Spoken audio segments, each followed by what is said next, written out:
প্রিয় দর্শক, আজ আমাদের সমাজে একটি ভয়ঙ্কর সমস্যা ধীরে ধীরে বেড়ে যাচ্ছে।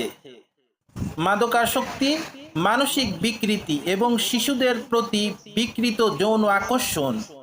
কিছু মানুষ দীর্ঘদিন নেশা, অশ্লীলতায় আসক্তি ও বিকৃত চিন্তার কারণে ধীরে ধীরে মানসিকভাবে অসুস্থ হয়ে পড়ে। এর ফলে কারো মধ্যে পেডোফিলিক ডিসঅর্ডারের মতো বিপজ্জনক প্রবণতা তৈরি হতে পারে। এই ধরনের মানুষ অনেক সময় বাইরে স্বাভাবিক দেখালেও ভিতরে ভিতরে বিকৃত চিন্তায় আক্রান্ত হয়ে যায়। পরে সুযোগ পেলে শিশু নির্যাতন, ধর্ষণ বা আরও ভয়ঙ্কর অপরাধ পর্যন্ত করতে পারে।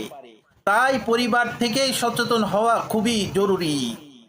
আপনার পরিবারের কেউ যদি অতিরিক্ত নেশাগ্রস্ত হয়, আচরণ অস্বাভাবিক হয়ে যায়, শিশুদের প্রতি খারাপ আগ্রহ দেখায়, হিংস্র বা নিয়ন্ত্রণহীন হয়ে পড়ে, তাহলে বিষয়টি লজ্জা বা ভয়ের কারণে লুকিয়ে রাখবেন না। দ্রুত চিকিৎসার আওতায় আনুন। মানসিক স্বাস্থ্য বিশেষজ্ঞদের কাছে যান, কারণ সময়মতো চিকিৎসা ও সচেতনতা না হলে একজন মানুষ শুধু নিজের জীবন নয়, পুরো সমাজের জন্য বিপদ হয়ে উঠতে পারে। আমাদের মনে রাখতে হবে, শিশুদের নিরাপত্তা রক্ষা করা সবার দায়িত্ব। পরিবার, সমাজ, আইন ও চিকিৎসা সবাইকে একসাথে কাজ করতে হবে। আর যারা শিশু নির্যাতন ও হত্যার মতো জঘন্য অপরাধ করে, তাদের বিরুদ্ধে দ্রুত ও কঠোর শাস্তি নিশ্চিত করা জরুরি, যাতে সমাজে ভয় তৈরি হয় এবং ভবিষ্যতে এমন অপরাধ কমে আসে।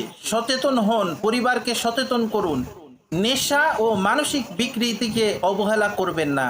আজকের সচেতনতা আগামী দিনে নিরাপদ সমাজ গড়তে সাহায্য করবে। ভালো থাকবেন, সুস্থ থাকবেন। আমার কথা ভালো লাগলে লাইক, কমেন্ট, সাবস্ক্রাইব করবেন।